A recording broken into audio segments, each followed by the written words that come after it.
The Virtual Curbside is a production of the Utah chapter of the American Academy of Pediatrics, the Utah AAP, working together to improve children's lives through education, advocacy, and networking.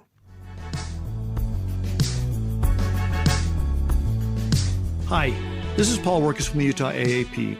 Welcome to this week's edition of the Virtual Curbside, where we bring pediatric providers together with subspecialists to get smarter about all things pediatric and better acquainted as a community of caregivers.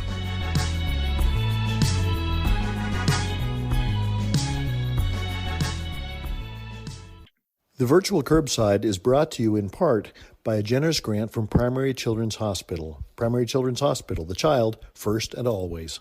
Attention pediatric healthcare professionals. Are you ready to hear the latest insights on pediatric care? Sort of like you hear on the Virtual Curbside. Join us for the 47th Annual Common Problems in Pediatrics Conference happening June 3rd and 4th, 2025, all virtual. This premier event features expert speakers and cutting-edge topics, all from the comfort of your own home or office. Earn CME and MOC2, connect with colleagues, and elevate your practice. Early bird pricing ends April 4th, so don't wait. Register now at aaputah.org events.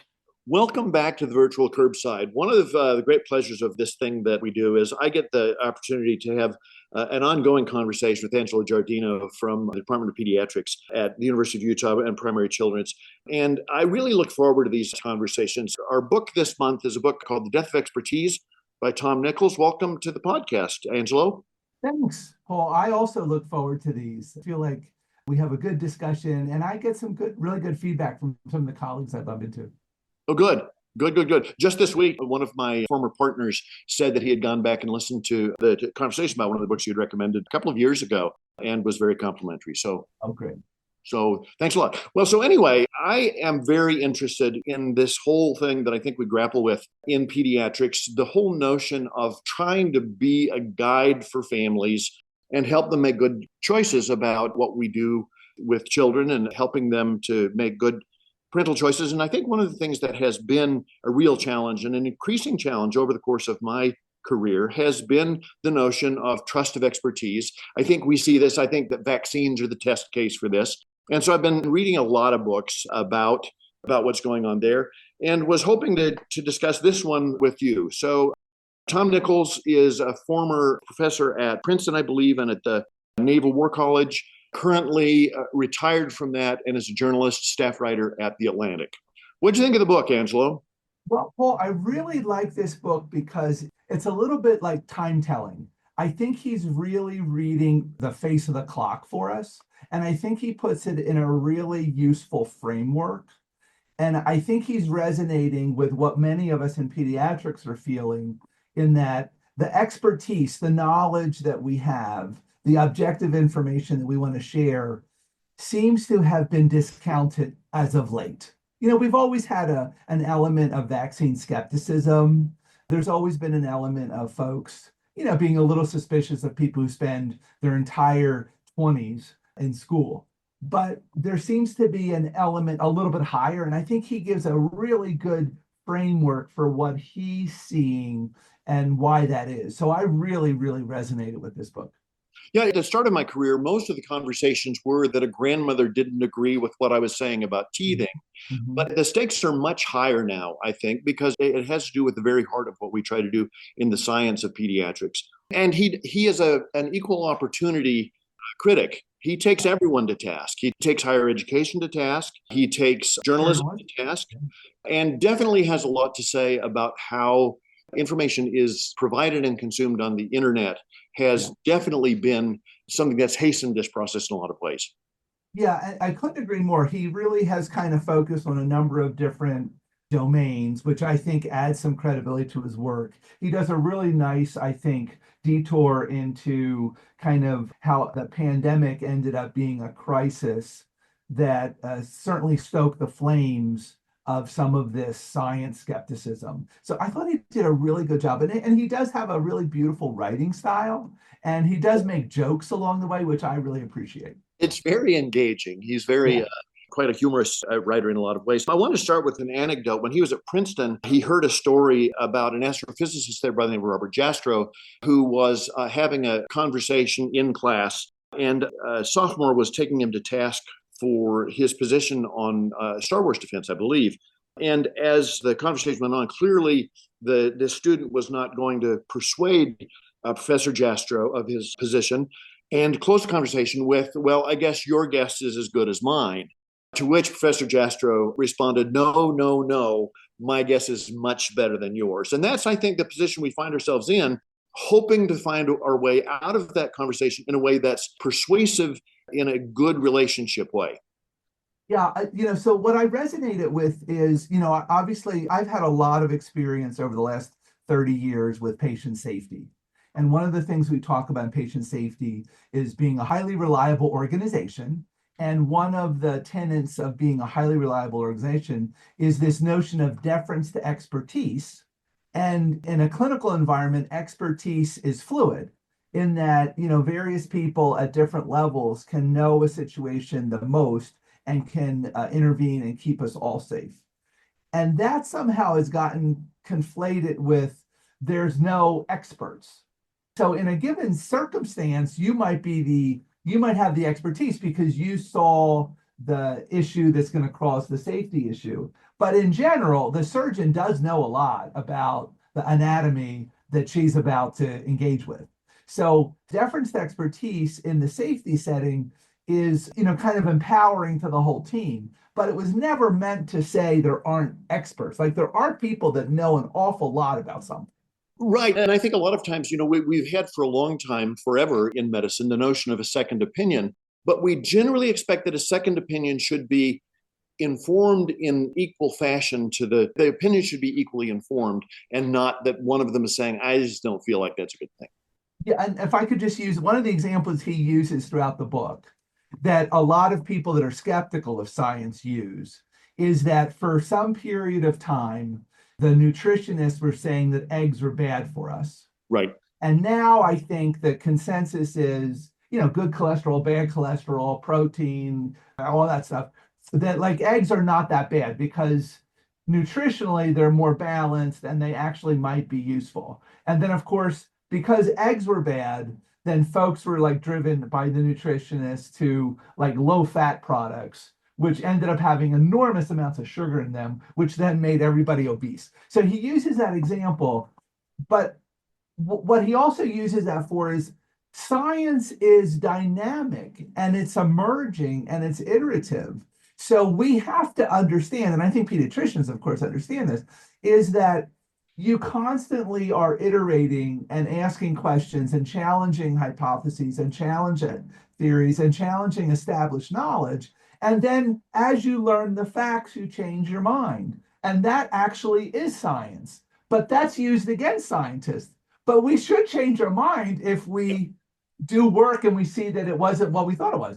No, I think one of the things that gets talked about a lot, and he talks about as well, is during the pandemic, for instance, the evolution on the position of masking. Should we be wearing masks?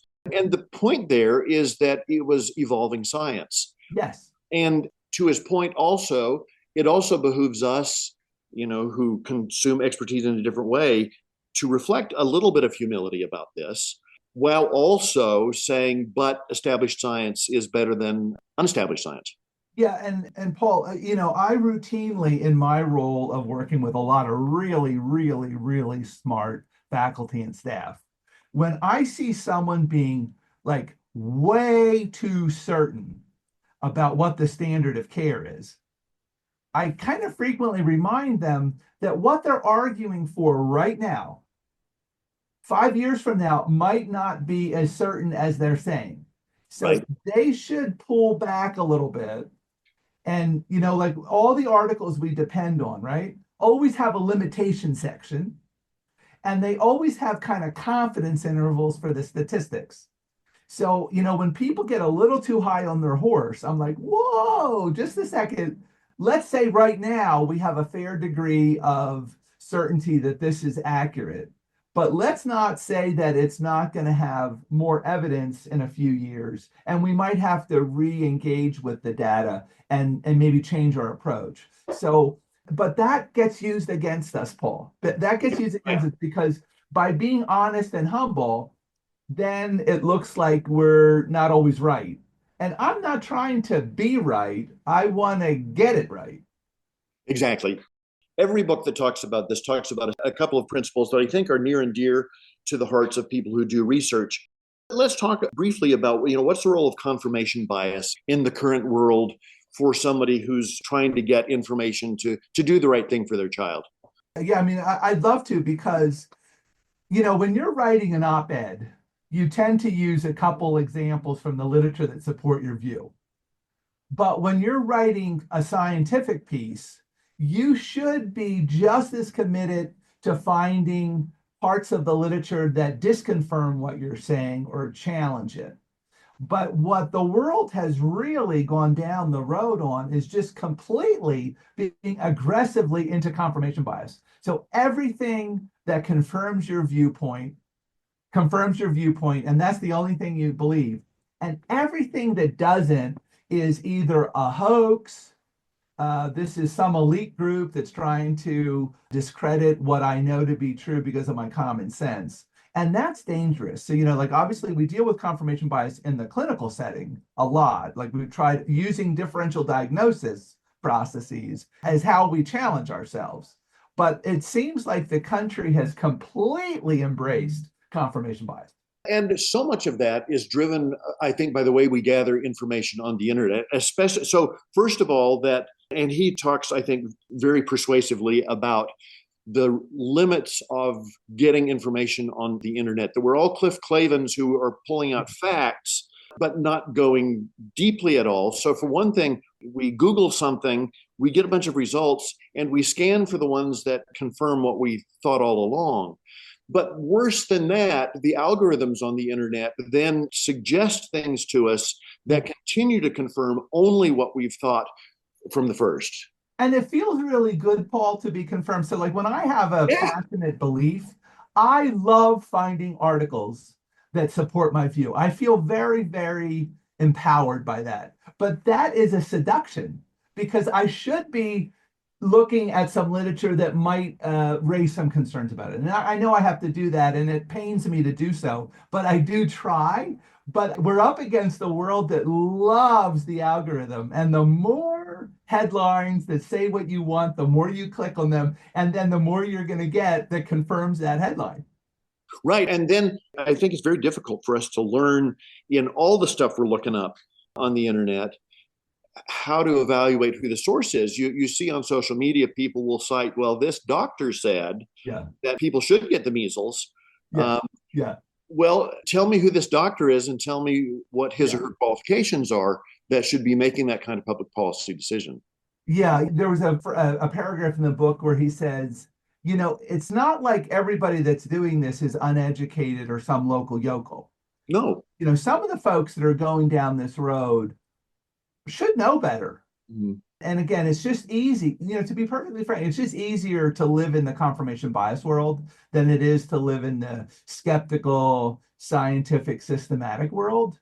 And my one criticism of the book is that he doesn't have a chapter in how we make being more balanced attractive again. Like he's a really good time teller, but he doesn't have the set of recommendations for how to fix this. Right. But that is what we're facing. And again, because he's a little bit humorous, but like it is so deflating, I think, when you tell a patient something and they said, well, I Googled it and you're like, what? Like 4 years of medical school, 3 years of residency, 3 years of fellowship, and now I'm up against some algorithm on Google? Right. Right. I always try to tell my patients that Google to your heart's content, but please use me in our relationship as a Google filter. And I'm happy to look at it. Yeah. To Google's credit, I have a family who are very brilliant. Genetics department was very stumped on what a child had, and they untangled it. But to their credit, they took it to the geneticist and said, do you think that this is what it is? Yes. And then they collaborated and said, my goodness, that is exactly what it is. Yeah, exactly. So he does a great job, and he's really honest. Like he goes through a whole set of examples where the experts got it wrong. And he makes the point that being an expert doesn't mean you always get it right. And it doesn't mean that you're not going to make some mistakes. But in general, you're going to get it right more often than someone who knows nothing about that topic. Right. Do you want to grapple with the Dunning-Kruger effect for a minute? Yeah, yeah. Just he uses a lot of those. Is that maybe you can explain, but I think that's the one where when you have expertise, you're a little reticent to defend Right. it. Right. So the Dunning-Kruger effect is basically, this is very broadly and poorly articulated. I actually looked up some of the original scholarship on this and found myself more confused. But basically is that the less you know about something, the more confident you are in your Yes, expertise. yes. And that the more you learn, the more you're capable of self-doubt, the more you're capable of saying, oh, there's so much more that I need to know. But that on so many topics, we find ourselves on that first part of the Dunning-Kruger effect curve where we say, well, I know a lot about this and Well, you should ask my opinion. well, again, when I read about the Dunning-Kruger effect, I thought immediately of when I was a child and we would have like big family get-togethers. And Uncle Dominic, who truly I think knew very, very little, was the most authoritative speaker at these dinners. And the pronouncements that would just flow out of that mouth were amazing. And even as a little kid, I thought, is that really true? Yeah. I thought you were going to bring up, I think it's Sturgeon's law. I think 90% of everything is crap. Yeah. But his point with that is that if 90% of everything is crap, that means that 10% of what you find is Yeah, gold. yeah. The trouble is sorting it out. Yeah, there were a couple of the other laws that he brings up. Godwin's law asserts that any online argument, if it goes on long enough, will include comparisons to the Nazis. And Palmer's law, in which the internet can only change a person's mind from having no opinion to having a wrong opinion. Yes, yeah, no, no. Again, he is just really great. Now, I really encourage the listeners to read this book, if for nothing else, to give you a little bit of grounding in what you're probably experiencing. We're obviously, certainly in healthcare, we're just feeling that our expertise is being discredited. But I think this gives you a sense of kind of the trend. And I think it's actually reassuring to me that understanding it makes me feel a little better. So, any thoughts from after reading this? Any thoughts to how we can apply some of what we learned here to do a better job in communicating with our patients? Yeah, yeah. I mean, I think what I kind of take away from this book is, fortunately, we're in pediatrics, right? So, like, we've always been open to listening with an attentive ear to what the family's concerns are. And, many of us use like motivational interviewing techniques so that, you can kind of roll with the resistance a little bit and kind of make it relevant to the person you're talking to. And I feel like with all of the input that our families are getting, it's important for us to redouble our efforts to engage with them to see what it is that they're worried about or concerned about or what they've heard. And then in a patient, supportive way, kind of bringing in the information that we have and de-escalating the emotion, because Yeah. we didn't have a law for this, but as you know, the more upset people get, the more they're going to dig into their view.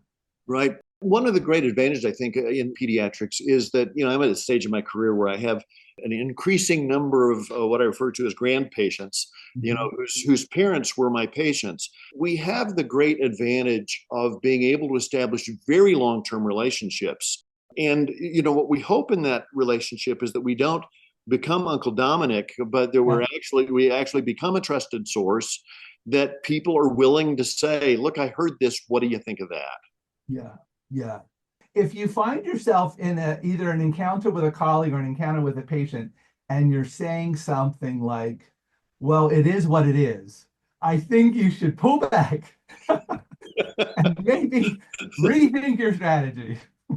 One expertise jujitsu I've used sometimes is that, talking to somebody that I ask them, so what is it you do for a living? And, for instance, somebody's an electrician and I say, so do you ever go into a home and see that a homeowner has done something very outrageous in doing their own wiring? Or have you even gone into a place where somebody who represented themselves as an electrician did things that you look at and say, that is not what I would recommend? And the response sometimes is, well, the house didn't burn down. Well, that's not the point. The house may burn down. And I think that when you acknowledge that people have expertise about things that are important for us to respect, that all we're talking about here is that grading the experts is what we're trying to help people do. Yeah, exactly. And so, I think certainly in the clinical encounter space, helping people understand how to determine if something is a credible source. Certainly the national organizations like the American Academy of Pediatrics, the Children's Hospital Association, like those tend to have a higher caliber of material that they're putting out. So, kind of helping people think through how do you determine if something is balanced.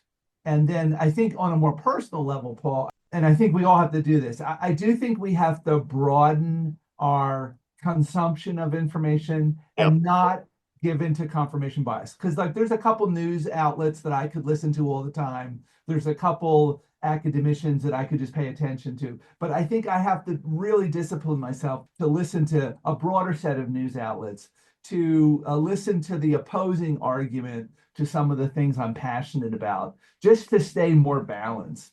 Yep. Late in the book, I wanted to summarize one of his groups of recommendations, and they were be more humble, be more ecumenical, just exactly what you were talking about. And he said, especially in politics, make sure that you're looking at various credible resources from different viewpoints. Be less cynical. Don't assume the worst about the people you're having conversation, and be more discriminating. And I think that's a fabulous set of injunctions. Yeah. No, so this was a good book. You picked a good one this time. All right. He warns against trigger warnings. I should say that it does have a political bent, and so which we've not touched on at all, just so that people know. But I think the information is very, very sound. And Paul, I am so proud of you that you steered this conversation so that we did not talk about politics once. I did mention the word twice, but once was just that we should be more ecumenical in our. And you had just said the same thing. So, all right. Yeah. Well, Angelo, it's always a pleasure. I really, really look forward to these conversations. I look forward to, I think you're up to choose the book for next time. Okay, I will. All right. We'll look forward to talking then. Thanks for listening, and we'll talk to you next week.